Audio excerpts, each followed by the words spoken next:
Hi hello నమస్తే welcome to our channel Telugu రాజ్యం. నేను మీరా. వేణుస్వామి సోషల్ మీడియాలో ఉంటూనే వస్తున్నాడు. ఎట్టకేలకు ఆయనకు సంబంధించి ఒక తెర పడింది అనుకున్న టైంలో మళ్ళీ ఫేమ్లోకి వచ్చాడు. బికాజ్ నాగ చైతన్య మరియు శోభితా దులిపాల ఎంగేజ్మెంట్ తర్వాత వాళ్ళ వైవాహిక జీవితం ఎలా ఉండబోతుందో వేసి చూపెడతానని జాతక చక్రం వేసి చూపెట్టారు. అయితే దాని తర్వాత ప్రాబ్లమ్స్ కూడా ఎదుర్కొన్నారు. ఈ ఫిలిం జర్నలిస్ట్ అసోసియేషన్ వాళ్ళు ఆయన మీద కేసు పెట్టడం జరిగింది. దానికి ఆయన ముందు ఒక వీడియో పెట్టారు, ఇందుకు మీద నేను చేయను, దీనికి కన్క్లూజన్ ఇచ్చాను అంతే, ఇంకా చేయనన్నప్పటికీ మళ్ళీ చేయడంతో వీళ్ళు కేసు అయితే ఫైల్ చేశారు. దీని వెనక పెద్దవాళ్ళు ఉన్నారని చెప్పి కొంతమంది మాట్లాడుకున్న ఈ క్రమంలో వాళ్ళ ఆవిడ ఒక వీడియో పెట్టారు ఇన్స్టాగ్రామ్లో. చాలా పాయింట్స్ మాట్లాడారు. జర్నలిస్టులకు సంబంధించి, మీడియా రంగానికి సంబంధించి చాలా వ్యంగ్యంగా, చాలా చులకన చేస్తూ మాట్లాడారు. అంటే ఆవిడ మాట్లాడిన పాయింట్కి ఎలాంటి కౌంటర్ ఇస్తారో మనతో ప్రజెంట్ దాసరి విజ్ఞాన్ గారు ఉన్నారు, సినీ క్రిటిక్. ఆయన ఒకసారి మాట్లాడదాం. అన్న, మీరు విన్నారు కదా ఆవిడ ఏమేమి మాట్లాడారు. సో పాయింట్ టు పాయింట్ ఒకసారి వెళ్దాం మనం. ఆవిడ స్టార్టింగ్ నుంచి ఫస్ట్ ప్రిపేర్ చేసింది. ఇప్పుడు మీకు నాకు ఫైట్, మీడియానా నేనా, జర్నలిస్టా నేనా అనేట్లా చేసింది ఆవిడ. ఇక్కడ మెయిన్ ఆవిడ చేసినట్టు ఆరోపణ ఏంటంటే, జ్యోతిష్య శాస్త్రాన్ని చెప్పే వ్యక్తిని మీరు గంటలు చేస్తున్నారు, మరి మూవీ రివ్యూ సంబంధించి మీరు అలాంటి ఎందుకు తీసుకోవట్లేదు చర్యలని డైరెక్ట్ విష్ణునే ఆవిడ అనింది. ఇక్కడ అడుగుదాం దీనికి సంబంధించి. జ్యోతిష శాస్త్రం చెప్పే వ్యక్తి, జ్యోతిష శాస్త్రం, జ్యోతిష్యుడు అనేవాడు, పర్ఫెక్ట్ ఆస్ట్రాలజర్ ఏం చెప్తాడో తెలుసా? ఎవడి జాతకాలు పడితే వాళ్ళ జాతకాలు ఇష్టానుసారం చెప్పరు. నీ పర్మిషన్ లేకుండా నీ ఫోటో వాడుకునే హక్కు కూడా నాకు లేదు. మన ఇద్దరం కలిసి సెల్ఫీ తీసుకున్నా నేను ఇది ఇన్స్టాలో పెట్టుకోవచ్చా అని నిన్ను అడగాలి అంతే.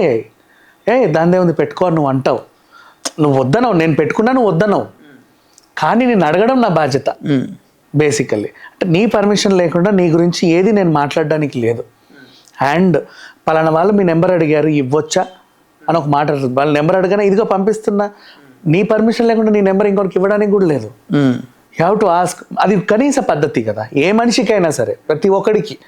అండ్ అలాగే ఈవిడేమంటుంది, జ్యోతిష శాస్త్రం గురించి మాట్లాడింది కదా, ఆ జ్యోతిష శాస్త్రాన్నే కట్ చేస్తే పర్ఫెక్ట్ ఆస్ట్రాలజర్ ఇదిగోండి నా జాతకం చెప్పండి అని మనం అడిగితే చూసి చెబుతాడు. ఆయన కూడా ఏం చెప్పాలో తెలుసు. ఏం చెప్తాడో తెలుసా? ఏమని? మంచి ఉంటే చెబుతాడు, చెడు ఉంటే హెచ్చరిస్తాడు, కానీ నీకు చెప్పడు. అవును. ఇప్పుడు ఫర్ ఎగ్జాంపుల్ నెక్స్ట్ వీక్ పలానా రాసుల వల్ల ఏదో గ్రహ దానివల్ల నీకేదో నీటి గండం ఉంది అని కనిపిస్తుంది అక్కడ. ఆ టైంలో నువ్వు గోవా టూర్ పెట్టుకుంటావు. బేసికలీ ఎందుకు బాబు వద్దు, ఈ టైంలో టూర్లు గిర్లు ఏమి వెళ్ళకండి, కాబట్టి నెక్స్ట్ మంత్ వెళ్ళండి అని ఇచ్చేసి సలహా ఇచ్చినట్టు హెచ్చరిస్తున్నట్టు నీకు చెబుతాడు. అవును, ఎందుకు మళ్ళీ ఏదో ఉంది కదా, అనవసరంగా ఫ్లైట్ బుక్ చేసుకున్నా, ఇది వెళ్ళాలా వద్దా, వెళ్ళినా కూడా వాటర్కి దూరంగా ఉంటావు, అట్లీస్ట్ మినిమం ప్రికాషన్స్ అన్నా చెప్తారు. బీచ్ షాక్లో ఉంటావు, లేదంటే హోటల్ రూమ్లో ఉంటావు, టూరిస్ట్ ఏరియాలో తిరుగుతావు, కానీ సముద్రంలోకి వెళ్ళి స్నానాలు అయితే చెయ్యవు. అవును. ఇలా ప్రికాషన్స్ చెప్తారు, కానీ నీకు నీటికంటే ముందు నువ్వు చచ్చిపోతావని చెప్పడు. అవును. ఎవ్వరూ చెప్పరు. నిజంగా వాళ్ళ జాతకంలో వాళ్ళు విడిపోతారని ఉన్నా కూడా చెప్పరు. మీ ఇద్దరి మధ్యలో ఏవో కొన్ని గొడవలు అవుతున్నట్టున్నాయి కదా, ఎవరో ఒకరు తగ్గండి పర్వాలేదు అని మంచి చెబుతారు. అంతేగాని ఆగస్టు 2వ తారీఖు మీరు ఇద్దరు విడిపోతారని చెప్పడు వాడు. ఏ జ్యోతిష్యుడు అలా చెప్పడు. అంటిల్ అండ్ అన్లెస్ నెక్స్ట్ నీ పర్మిషన్ లేనిది కూడా నీకు చెప్పడు. నువ్వు వాడిని అడగాలి, ఏం చెప్పండి నా గురించి చెప్పండి అని. అది జ్యోతిష్యుడు. అంతేకాని ఎవడు పడితే వాళ్ళ అడ్రస్లు కనుక్కొని, పేర్లు కనుక్కొని, వాళ్ళ ఇంటి పేర్లు కనుక్కొని వాళ్ళ మీద నువ్వు జ్యోతిష్యం చెప్పే హక్కు నీకు లేదు. ఫస్ట్ ఆఫ్ ఆల్ అది లేదు. దాని గురించి ఈవిడ మళ్ళీ సమర్థించుకొని మాట్లాడడం ఇంకా దాన్ని ఏ లెవెల్లో చెప్పాలో అర్థం కావట్లా. ఈ శ్రీవాణి ఇంకేమంటుందంటే, మంచు విష్ణు గారు కూడా ఇలా చెప్పారు, అది బాగానే ఉంది, కానీ మీ సినిమా మీదే చాలామంది రివ్యూవర్లు సినిమాలను చంపేస్తున్నారు, అది బాగాలేదు ఇది బాగాలేదు అంటున్నారు, మీరు వాళ్ళ మీద చర్య తీసుకోండి, నా మొగుడు మీద పడతారేంటి అన్నట్టు ఈవిడ వెర్షన్.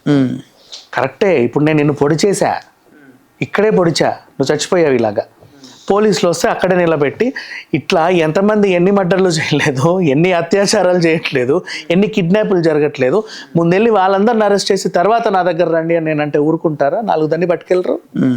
ఈవిడ్ని కూడా 32 పళ్ళు రాలగొడితే ఇంకోసారి అలా వాగదు. నెక్స్ట్ అండ్ ఆవిడ కూడా మొగుడు గారు ఎవరైతే ఉన్నారో ఆయన 32 పళ్ళు రాలగొట్టి ఇంట్లో పెట్టుకుంటే వాడిలా దేశం మీదకి వచ్చి సర్వనాశనం చేయడు. అంటే నేను మాట్లాడింది కరెక్టే, మీరు ఎవరికి చెప్పొద్దు అంటది. నెక్స్ట్ మళ్ళీ ఇంకొకటి జర్నలిస్టుల గురించి అనింది. అక్కడ ఏమనిందంటే అదేంటిది, సరే ఆయన ఏదో చెప్పాడు, మీరు కదా దాన్ని వైరల్ చేసింది. వాడు అనడం కరెక్టే, అంటే వాడు అనడం కరెక్టే, వైరల్ చేయడం మీ తప్పు. మీరు అదే పని చేస్తుంటారు, అది బాగా వైరల్ అయిపోయింది. రివ్యూవర్స్ మూవీ చూసి రివ్యూ ఇస్తారు. వేణుస్వామి అనే వ్యక్తి మూవీ చూడ్డు, ఏమి చూడ్డు, అసలు వాళ్ళ జాతక చక్రం అయితే ఉందో లేదో తెలియదు, ఎలా చెప్తాడు? అది చాలా తప్పు కదా. అదే కదా, అట్లీస్ట్ టికెట్ కొని మూవీ చూసి రివ్యూ సినిమా చూసి చెప్తాడు, లేదా కనీసం ఎలా ఉందో ఇంకొకరికి కనుక్కొని అయినా సరే బాగుందంటే బాగుందంటరా, బాగాలేదంటే బాగాలేదంటరా అంటాడు. అంటే ఒక సోర్స్ ఉంది వాడికి. ఇక్కడ నీకు ఏ సోర్స్ ఉంది? నిన్ను నాగార్జున గారు వచ్చి నా పిల్లల జాతకాలు చెప్పండి అని అడిగాడా? శోభితా ధూళిపాల నీ దగ్గరకు వచ్చి నేను నా చేయించడవా అని చెప్పిందా? నాగ చైతన్య నా కళ్ళల్లో కళ్ళు పెట్టి చూసిన జాతకం చెప్పని అడిగాడా? ఉదా హెల్లార్ యూ, ఎవడరా నువ్వు అసలు? దేనికి పనికొస్తా ఊరికి దేశానికి? సిగ్గు లేదు.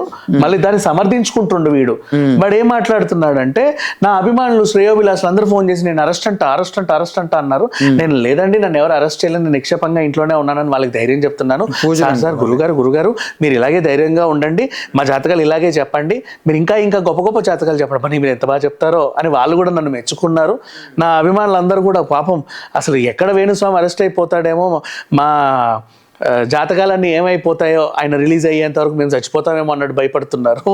వాళ్ళందరికీ ధైర్యం చెప్పి నేను ఇంకా ఇలాగే ఉన్నానని చెప్తున్నాను అన్నట్టుగా వీడి వెర్షన్. నెక్స్ట్, నీకు నీ మొగుడు మీద ప్రేమ ఉందన్న విషయం అర్థమవుతుంది. ఐ అప్రిషియేట్ నువ్వు ఆ వీడియో చేసినందుకు, నాకు నిజంగా నచ్చింది, ముచ్చటేసింది. ఏంటంటే మొగుడు ఎలాంటోడైనా సరే నా మొగుడు అని నువ్వు సపోర్ట్ చేసుకున్నావు చూడు, నీ ప్రేమకి హ్యాట్స్ ఆఫ్. కానీ అదే మొగుడిని 4 తంతే ఇంట్లో కూర్చోబెడితే, చెప్పు చీపురు బట్టి తంతే వాడు అలా వాగడుగా. నీ ప్రేమ కరెక్టే, నేను అర్థం చేసుకుంటా. ఎంత కాదన్నా నీ మొగుడిని 4 తిట్టారు కాబట్టి నువ్వు ఇలా ఆవేశంగా బయటకు వచ్చావు, అంతవరకు బాగానే. కానీ నీ మొగుడు చేసింది ఏంటో కరెక్టా కాదా అని కూడా తెలియాలి కదా. బీయింగ్ ఏ జర్నలిస్ట్, ఒక ఇల్లాలుగా నిన్ను అడగట్లా, ఇల్లాలుగా నువ్వు చేసింది కరెక్ట్. పర్ఫెక్ట్ వైఫ్, ఒక వైఫ్ హస్బెండ్ మీదకి వస్తే ఏ వైఫ్ అయితే ఎలా రియాక్ట్ అవ్వాలో అలా రియాక్ట్ అయ్యావు, హ్యాట్స్ ఆఫ్. కానీ యాజ్ ఎ జర్నలిస్ట్ నువ్వు చేసిన తప్పు.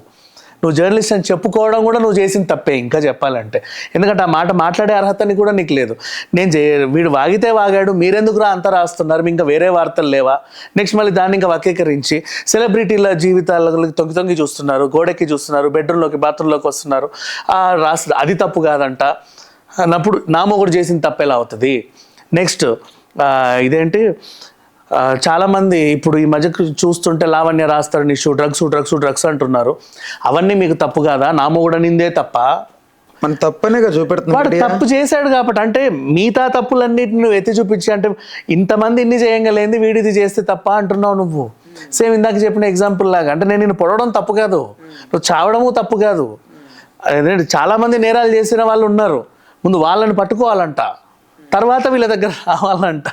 అది ఏంటో అసలు ఏ సెన్స్లో మాట్లాడిందో, ఎలా మాట్లాడిందో, ఆవిడ జర్నలిస్ట్ అని ఆవిడకి ఎందుకు అనిపించిందో, నిజంగా ఆవిడ జర్నలిజం చేసి ఉండొచ్చు, కానీ ఆవిడ జర్నలిస్ట్ అని ఆవిడకి ఎలా అనిపించిందో ఆ క్వశ్చన్కి ఆవిడకి ఆన్సర్ వేయాలి. ఆ వీడియో అంతా చూస్తుంటే మంచు విష్ణు గారి గురించి మాట్లాడింది. ఇప్పుడు అక్కడికి వద్దాం. విష్ణు గారు ఏం చెప్పారు అంటే, ఇక్కడ మళ్ళీ ట్రోలర్స్ని కూడా తీసుకొస్తా. ట్రోలర్స్ చేసేది అంటే నీ పర్మిషన్ లేకుండా నీ వీడియో క్లిప్పింగ్స్ వాడుకొని దాన్ని ఇష్టం ఉన్నట్టు చీల్చి చెండాడే హక్కు వాడికి లేదు. బేసిక్గా ట్రోలర్స్ ఉంటారు, ఆరోగ్యకరమైన ట్రోలింగ్స్ కూడా ఉంటాయి. అదే మోహన్ బాబు గారు ఫసక్ అన్నప్పుడు సంతోషం వేసింది, అదే మన మంచు లక్ష్మణ్ నిలదీసిపోయి అన్నప్పుడు సంతోషం వేసింది, సరదాగా నవ్వుకున్నాం. ఆర్ మస్ట్ బి రోలింగ్ అని ఆవిడ సరదాగా అంటది. అవి బాగుంటాయి, వినడానికి 10 మందికి చెప్పుకోవడానికి కూడా బాగుంటాయి. అంటే దాన్ని మీరు ఎలా చేసినా హెల్తీగా ఉంటాయి. లాట్ ఆఫ్ మేమ్స్ అదే పునాది, సరదాగా నవ్వుకుంటాం. అవి వేరే విషయం. దాన్ని కిల్ చేయాలని కసితో పనిచేస్తున్నావు, ట్రోల్ చేయట్లా, you are killing it. So దానికి ఆయన ఏం చెప్పాడు, ఇప్పుడు ఎవడైనా సరే, ఒక పోలీసోడు కూడా యజమాని ఇంట్లో నువ్వు నగలు దొంగతనం చేసి దొరికావు, ఏరా మీ అయ్యగారు చాలా సీరియస్గా ఉన్నారు, వెళ్ళి కాళ్ళ మీద పడి క్షమాపణ చెప్పు, ఇంకెప్పుడు ఇలా చేయనండి అయ్యగారు అని చెప్పు, లేదంటే నేను జైల్లో వేయాల్సి వస్తుంది, నీ భవిష్యత్తు ఉండదని పోలీసులు కూడా అలాగే చెప్తారు. పెద్ద మనుషులు కూడా 2 కొట్లాడుకుంటే, ఏరా వాడిని ఎందుకు కొట్టావు, సారీ చెప్పు, ఇంకెప్పుడు అలా చేయనని చెప్పు. పలానా అమ్మాయి మీద వీడేదో బాత్రూమ్ గోడల మీద నెంబర్ రాసాడు అనుకో, ఎరా వెళ్ళి ఆ పిల్ల కాళ్ళు పట్టుకొని ఇంకెప్పుడు ఇలా చేయనక్క అని చెప్పు. అమ్మాయి వాడిని నువ్వు క్షమిస్తావా? ఇలాంటివి ఉంటాయి. సేమ్ మంచు విష్ణువుకి సంబంధించిన సినిమాని వాడు ఆయన పర్మిషన్ లేకుండా వీళ్ళు ట్రోల్ చేశారు కాబట్టి స్ట్రైక్ అనే ఒక శిక్ష వేయాలనుకున్నాడు. శిక్షకి ముందు కూడా ఆయన అడిగింది ఏంటి? సారీ చెప్పు. ఏ వీడియోనైతే నువ్వు డ్యామేజ్ చేసావో ఆ వీడియో గురించి 3 పాజిటివ్ వీడియోలు చేసి సారీ చెప్పు, నేను స్ట్రైక్ నిన్ను వదిలేస్తా, శిక్ష వేయను నీకు. బట్ ఏంటో కన్నప్ప మూవీకి పాజిటివ్ రివ్యూ రాయాలని అన్నారని ఏదో నడిచింది. నువ్వు ఇప్పుడు నేను నిన్ను ఒరే గాడిదా అన్నా కలిసి నేను మీ డాడీ నా దగ్గరకు వచ్చి ఏం చెప్పాడు? మా డాడీ కంప్లైంట్ ఇచ్చాడు. మా డాడీ ఏమంటాడు? నువ్వు కాదు నేనే గాడిదని, నువ్వు కాదు నేనే గాడిదని 3 సార్లు అను అతను ముందు అని చెప్పి నాతో చెప్పిస్తాడు. పశ్చాత్తపడు. అవును. అప్పుడు అడుగుతాడు నిన్ను, ఏం బాబు నువ్వు సాటిస్ఫై అయ్యా? మా అబ్బాయి చేసిన దానికి నేను సారీ చెప్తున్నాను అంటే నువ్వు సాటిస్ఫై అవ్వాలి. లేదు అంటే నాకు శిక్ష పడాలి. రేపు పొద్దంతా ఎండలో మోకాల మీద నిలబడు అని. ఇట్లాంటివి ఉంటాయి. ఎక్కడైనా బేసిక్ ఎగ్జాంపుల్స్ చెప్తాను అందరికి అర్థమయ్యేలాగా. సో అలాగే నువ్వు కన్నప్ప టీజర్ ని ట్రోల్ చేసావు, పిన్ టు పిన్ ట్రోల్ చేసావు. ట్రోల్ చేసినందుకు నువ్వు చేయడం తప్పే కదా. నీ వల్ల ఆ సినిమా కొంచెం డ్యామేజ్ అయింది కదా, పాపం వాళ్ళు కొన్ని కోట్లు ఖర్చు పెట్టి తీశారు కదా, నీకు అనవసరమైన పని కదా, దాన్ని ట్రోల్ చేయాల్సిన అవసరం నీకు లేదు. సినిమా రిలీజ్ అయ్యాక నువ్వు మాట్లాడు, నేను నిన్ను గౌరవిస్తా. అప్పుడు అసలు ఏం సీన్లు రా, అవన్నీ చాలా చండాలంగా ఉన్నాయి, ఆ వర్క్ అంటే బాగాలేదు, అదేదో ఆ క్యారెక్టర్స్ అన్ని బాగా చేయలేదు చెప్పు, పర్లా హెల్తీగానే తీసుకుంటాం. ఎందుకంటే రిలీజ్ ప్రోడక్ట్ నువ్వు చూసి నీ అభిప్రాయం చెప్పావు. ఎవరైనా సరే ప్రేక్షకుడు పాజిటివ్ మాట్లాడినా నెగిటివ్ మాట్లాడినా తీసుకుంటారు, నెగిటివ్లో ఏమైనా ఉంటే నేర్చుకుంటారు. ఇలా ఉంటాయి. నువ్వు పిన్ టు పిన్ అవి చేసినప్పుడు వీళ్ళు అడిగింది ఏంటంటే, సరే బాలేదు అంటావు. ఎలా ఉంటే బాగుంటుందో నీకు తెలుసా? ఈ సీన్ బాలేదండి అన్నావు, ఇలా తీసుంటే బాగుండేదండి అని నీకు తెలుసా? తెలియనప్పుడు అది బాలేదనే హక్కు నీకు ఎక్కడి నుంచి వచ్చింది? నాకు నచ్చలేదని ఒప్పుకో. ఆ ట్రైన్ అలా పోవడం నాకు నచ్చలేదురా అని అను. అవునా, పాపం వీడికి నచ్చలేదులే, అంతే. నీకు నచ్చలేదు ఉప్మా, నీకు నచ్చుద్ది, నాకు నచ్చలేదు ఉప్మా బాగోదని అనొద్దు కదా. వండినోడి కన్నా గౌరవం ఇవ్వాలి కదా. అలా ఆయన సినిమా తీసుకున్నాడు. నీకు నచ్చలేదు సరే దాన్ని వదిలే. నచ్చలేని దాని మీద పడి అసలు ఉప్మా అంటే ఇలాగే చేస్తారా, అందులో ఉల్లిపాయలు ఇలాగే వేస్తారా, ఆ కట్ చేసే విధానం ఇదేనా, ఆ చింతపండు ఇలా వేస్తారా, ఆ పచ్చిమిర్చి ఇలా వేస్తారా, ఇవన్నీ నీకు అనవసరం. ఇంకా ఎలా చేస్తే ఉప్మా బాగుంటుందో నువ్వు చేసి అక్కడ పెట్టి చూపిస్తే ఇది ఉప్మా నువ్వు చెబితే అప్పుడు ఐ విల్ యాక్సెప్ట్. ఓకే, అతను చేసింది నిజంగా బాగాలేదు, నువ్వు చేసింది బాగుంది, ఫర్ ఎగ్జాంపుల్. అంతేనా? చేసి చూపించు. అది ఇప్పుడు ఇక్కడ కూడా నువ్వు కన్నప్ప టీజర్ బాగాలేదు అన్నావు. ఎలా కట్ చేస్తే బాగుంటుంది, ఏ విధంగా షూట్ చేస్తే బాగుంటుంది, నువ్వు ఒక ఎగ్జాంపుల్ చేసి పెట్టు, నేర్చుకుంటాం మేము కూడా. మంచు విష్ణు కూడా నేర్చుకుంటాడు. ఆ సినిమా ఆపేసి నువ్వు చెప్పిందే తీస్తాడు కొత్తగా. మళ్ళీ ఏముంది ఇట్లాగే బాగుంటుందేమో అని. చాలా సింపుల్, దాన్ని రోస్ట్ చేసావు. అంటే నువ్వు ఏదో కక్షతోనో షాడిజంతోనో దాన్ని పాడు చేసావు. ఏమన్నాడు? స్ట్రైక్ వేసి ఈ ఛానల్ ఎగిరిపోద్ది. పాపం నువ్వు కూడా ఎప్పటి నుంచో బిల్డ్ చేసుకుంటూ వచ్చావు నీ ఛానల్. 6 ఏళ్ళు కష్టపడ్డావో 7 ఏళ్ళు కష్టపడ్డావో ఓ చిన్న ఫ్యాన్ బేస్ని క్రియేట్ చేసుకున్నావు. సో నిన్ను కూడా అట్లా శిక్షించడం తప్పు. ఒక వీడియోకి ఏదో తెలుసో తెలియకో తప్పు చేసావు, సారీ చెప్పరా వదిలేస్తా. అదే కన్నప్ప గురించి 3 పాజిటివ్ వీడియోలు పెట్టు. కన్నప్ప సినిమా వస్తుంది, నిజంగా అదొక చరిత్ర.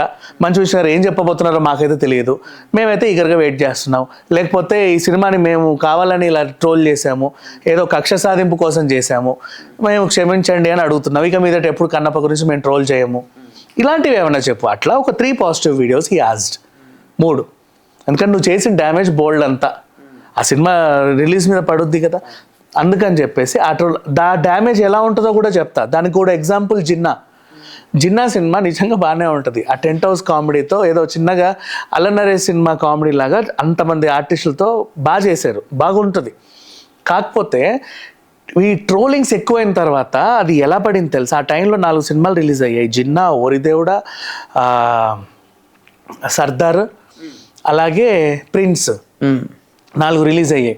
4 రిలీజ్ అయితే జిన్నా ఇప్పుడు థియేటర్కి వెళ్తావు కదా, జిన్నాకి 2 అనగానే మిగతా వాళ్ళు వీడు జిన్నాకి వెళ్తున్నాడు అంటే అట్లా అయిపోయింది. ఏదో చూడకూడదు చూసినట్టు, వెళ్ళకూడని చోటికి వెళ్ళినట్టు అలా తయారైపోయింది జిన్నా. దేనస్థితికి ఎందుకు అట్లా ట్రోల్ చేసి చేయబట్టే కదా అసలు సమాజంలో అలా అయిపోతుంది. వీళ్ళు అలా చేయడం తప్పు కదా బేసికల్లీ. అంటే అది ఏదో కక్ష, నువ్వు ఎందుకు ఆయన మీద పగబట్టావు? అవసరం లేదు కదా.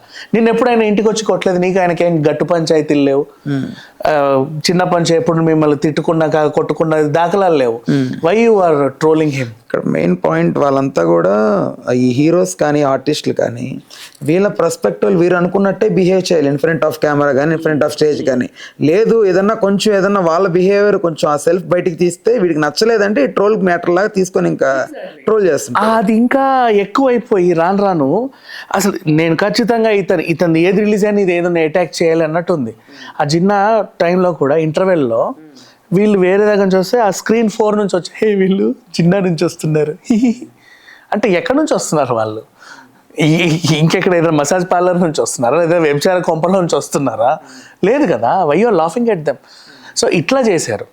సో అలాంటి డ్యామేజ్ మళ్ళీ కన్నప్పకు జరగకుండా ఉండడానికి ఇప్పుడు నాకు జరిగిన డ్యామేజ్ ఆ నొప్పి నాకే తెలుసు, ఇంక వాడికి తెలీదు, చేసినోడికి గిల్లినోడికి తెలీదు, పడ్డోడికి తెలుసు. సో తనేమనుకున్నాడు, ఈ డ్యామేజ్ నా నెక్స్ట్ సినిమాకు ఉండకూడదు అనుకున్నాడు. అప్పుడు నన్ను కావాలని అటాక్ చేసే వాళ్ళని నేను శిక్షించవచ్చు. ఐ కెన్, బికాజ్ నా మీద నువ్వు పడుతున్నావు, నిన్ను తొయ్యొద్దంటే ఎట్లా? నువ్వు ఎంత రక్కినా అట్లా రక్కించుకోవాలా? నో కదా. సో అట్లాంటప్పుడు ఈయన ఏం చేశాడు, స్ట్రైక్లు వేస్తా లేదా పాజిటివ్ వీడియోలు ఇన్ సెన్స్ దాని అర్థం ఏంటి, సారీ చెప్పించుకోవడం. ఇప్పుడు ఇందాక నేను చెప్పిన ఎగ్జాంపుల్స్. సో అలా చెప్పండి. సేమ్ అదే విష్ణు గారు ఇప్పుడు అండ్ గతంలో వాళ్ళు పవన్ కళ్యాణ్ పెళ్ళిళ్ళ గురించి ఈయన మాట్లాడాడు. ఆయన ఆ పిల్లం కూడా విడిపోతుందని. నిహారిక గురించి మాట్లాడాడు.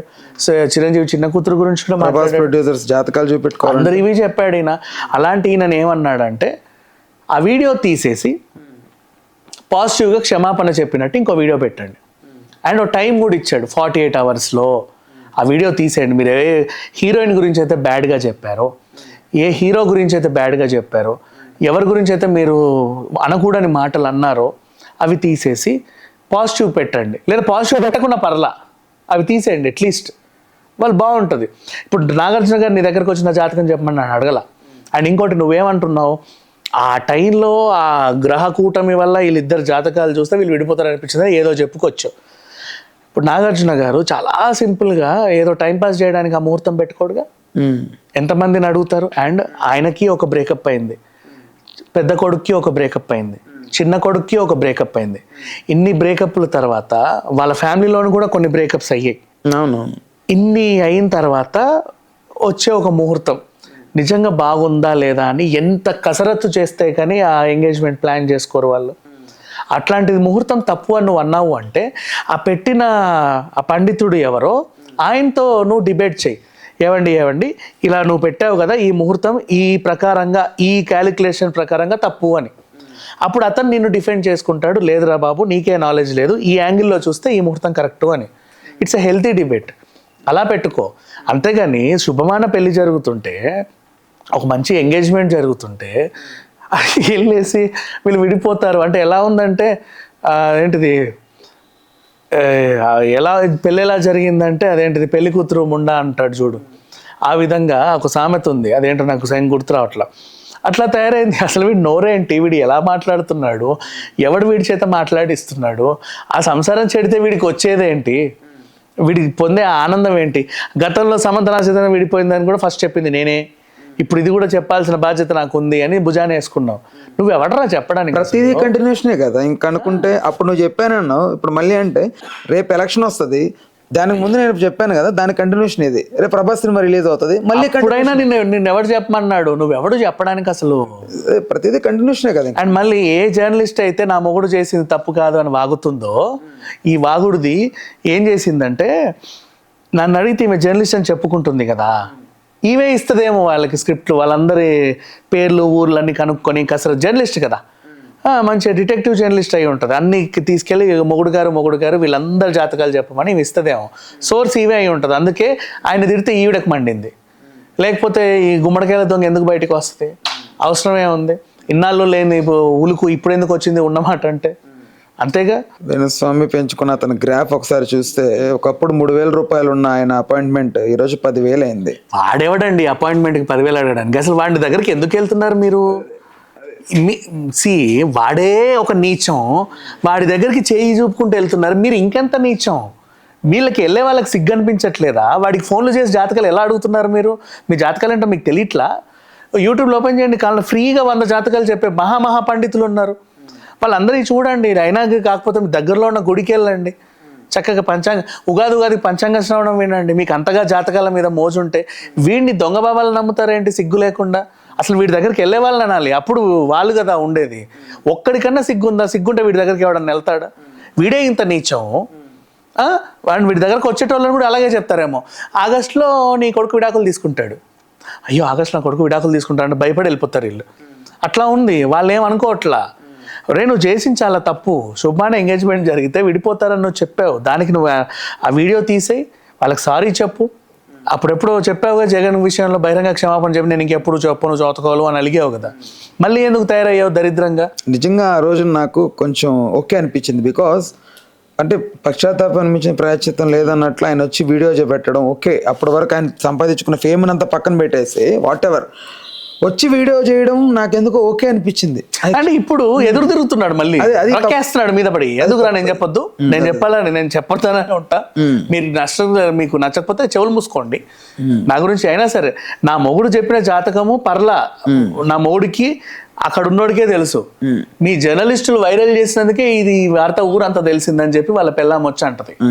మా బాబాయ్ ఇలా ఉన్నారేంటి మనుషులు? వీళ్ళకి ఏం అనిపించట్లేదా? రోజు పొద్దున మంచినీళ్ళు తాగేటప్పుడు ఒక ముద్ద అన్నం తినేటప్పుడు సిగ్గు అనిపించదా? వీళ్ళు ఏం చేస్తున్నారు, ఎలా బతుకుతున్నారు, ఎవడి మీద పడి ఏడుస్తున్నారు అని చెప్పేసి. మళ్ళీ పేరుకి గొప్ప సంగీత విద్వాంసురాలు, అంబానీ పెళ్లికి కూడా వెళ్ళారు అని చెప్పి తెలిసింది. అంత మంచి ఖ్యాతి పెంచుకుంటూ ఈ చివరికి ఒక్క వీడియో వల్ల మొత్తం నీ మీద కూడా ఉన్న దరిద్రం అంతా పోలా. సమాజానికి వీడియో అనుకుంటే ఇప్పుడు వీళ్ళ ఆవిడ ఒక తయారైంది అన్నట్టు ఉంది. వేణుస్వామి మీద ఎన్నో ట్రోల్స్ వచ్చినప్పటికీ వేణు శ్రీవాణి గారి గురించి ఒక పాజిటివ్ ఉంది. ఇప్పుడు అసలు ఆ పాజిటివ్ ఏంటి కనుమ, సమాజానికి వీళ్ళిద్దరు ఈ భార్య భర్తలు ఇద్దరు చెడబుట్టారు అన్నట్టు ఉంది. అది సో చూద్దాం ఉన్నా అసలు ఎప్పుడు ఎక్కడ ఆగుతుందో. ఇంకా అరెస్ట్ దగ్గరలో ఉన్నట్టు మాట్లాడుకుంటున్నారు. ఇప్పటికే మనం అరెస్ట్ చేసినా ఏం చేస్తాం, వాడు చేసి the damage was already done. నువ్వు వాడిని తిట్టి కొట్టి రగితే ఏమైంది చెప్పు? తున్నపోతుంది. నువ్వు ఎన్ని నీళ్ళు పోసినా ఏంటి అవసరంలా. వాడు చేసే డ్యామేజ్ ఎలా కంట్రోల్ చేయాలి? ఆ దరిద్రుడి చేత సారీ చెప్పించాలి బహిరంగంగా. నేను డబ్బు కోసం ఇలా చేస్తున్నానండి, ఫేమ్ కోసం ఇలా నాటకాలు ఆడుతున్నానండి, నాకు నిజంగా జ్యోతిష్ శాస్త్రం తెలీదు, ఏదో ఒక ఆకో వక్కో తెలుసు, దాన్ని పట్టుకొని నేను ఇలా తిరుగుతున్నాను, నాకు ఇదే ఇన్కము, ఇలా నేను గొప్పగా అయితే తప్ప నా దగ్గర జనాలు రావట్లా, ఆ పిచ్చి జనాలు రావట్లా, ఆ వెర్రి జనాలు రావట్లా, వాళ్ళ మీదే నేను వాళ్ళ జీవితాల మీద పడి ఏడుస్తూ తిరుగుతూ తింటున్నాను, ఇది దీంతోనే నా పిల్లాన్ని పోషిస్తున్నాను ఈ పాపం తిండితో. నా పాపంలో నా పిల్లానికి కూడా తిలా పాపం తలా పిడికెడు, అందరికీ సమానమైన ఉంది, ఇంకెప్పుడు సమాజం మీద పడి ఏడవం మేము, మమ్మల్ని క్షమించండి అని వీడు ఒక విషయం చెబితే ఇంకెప్పుడు వీడి దగ్గరికి ఎవడు రాడు, అండ్ వీడు చెప్పే వీడియోలు కూడా ఎవడు చూడ్డు విండు. ఓకే, బేసిక్గా అది కదా వీడితో చెప్పించాలి. ఇప్పుడు నువ్వు వాడిని చంపేసినా సరే వాడు అన్న మాటలు పోవు కదా బయట నుంచి, మాట బ్రతికే ఉంటుంది. అది డిలీట్ చేయగలగాలి. Okay, thanks for the time. Thank you. Please do subscribe to Telugu Rajyam channel. Please do subscribe to Telugu Rajyam channel. Please do subscribe to Telugu Rajyam channel. Hi అండి, నేను మీ ఆర్పీని, నెల్లూరు పెద్దారెడ్డి చేపల పులుసు ఓనర్ని. మీరు తెలుగు రాజ్యం అనే ఈ యూట్యూబ్ ఛానల్ సబ్స్క్రైబ్ చేసుకుని మంచి వీడియోలతో వస్తారు. Thank you so much. Hi people, I'm Sonakshi Verma and you please watch Telugu Rajyam and please subscribe to the channel.